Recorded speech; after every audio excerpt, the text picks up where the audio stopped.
Hello everybody, this is Gregory with 5-Minute Catholic Apologetics, where 5 minutes of your time may get you to the divine. Today we're going to talk about the anthropomorphization of pets, largely done by women. Now before I begin, let's start with a prayer. In nomine Patris et Filii et Spiritui Sancti. Amen. Gloria Patri et Filii et Spiritui Sancto, secutor in principio et nunc et semper, et secula seculorum. Amen. You might be saying, Gregory, why are you doing an episode on this? This isn't on apologetics. Well, I like to do episodes on other things as well, including Catholic living and Catholic dating. And I think there needs to be an episode on this. You've seen, and I'm not the only one who sees this anthropomorphization, and I'm only going to say that word, that's a lot, it's a lot to say, I think I'm going to mispronounce it, of pets the last 30, 40 years. Anthro meaning man, so we turn them into humans, essentially. That's what I mean. And you see this played out mostly with women. In the old days, like my father, I used to ask my father, who passed away about 10 years ago. He was born in 1935. I was like, Dad, why don't we ever have a dog or a cat? He's like, dogs or cats, when I was a kid, we used to have a dog, and my dad, would abuse it. And then, when it got sick, we would just put him out of his misery and then get a new one. And that was kind of the mindset that we always had for most of human history. You treat them well, you love them, but I know, wait for it, I know some of you it's hard for me to say this, and you get angry when I say this.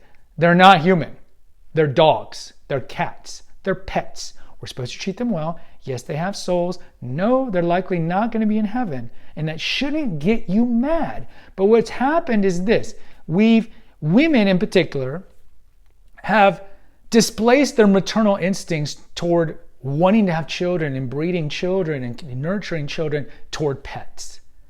And how do you see this played out? Just go walk around. You see pets that are dressed up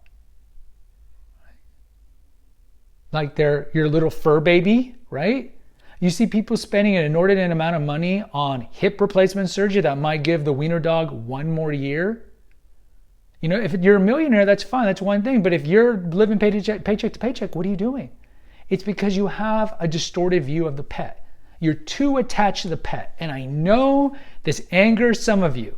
Gregory, you don't have pets. I have canaries. I love my canaries. But they're not human. They're not human.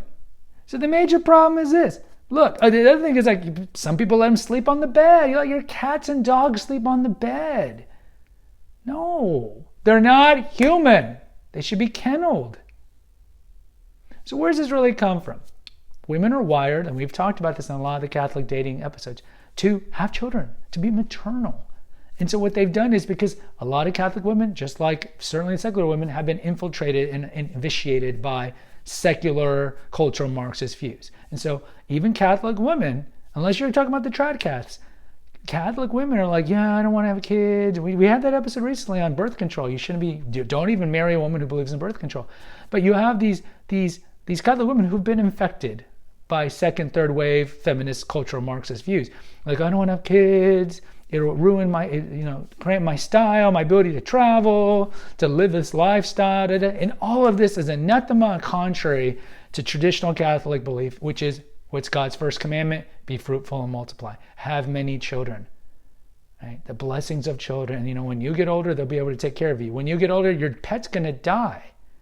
Your pet's going to die. So you see this maternal instinct that's wired in all women, and it's distorted. For whatever reason, they believe the world's overpopulated, or they don't want it to cramp their style, or they want a contracept, so maybe they'll have a kid, and then they'll have like 7 cats and 3 dogs. Of course, this is a hyperbole, but they'll have a lot of pets.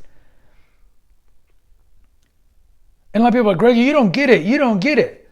I know women who have picked dogs or cats over men.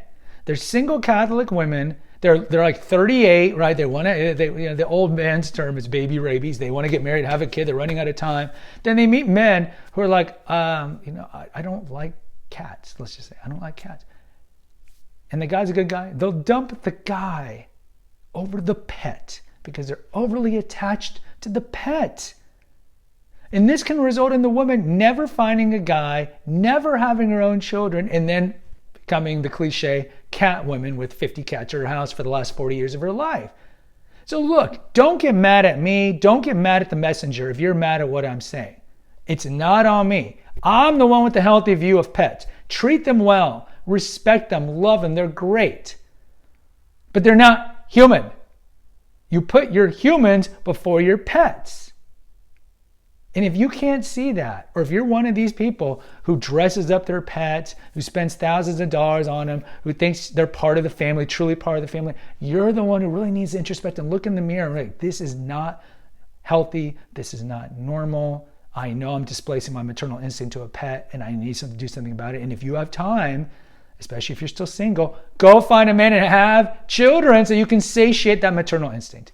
Guys, post in the comments if you don't agree at all, or if you agree, please hit the notification, subscribe, and share button. Share with like-minded people. Until next time, take care. God bless and pray.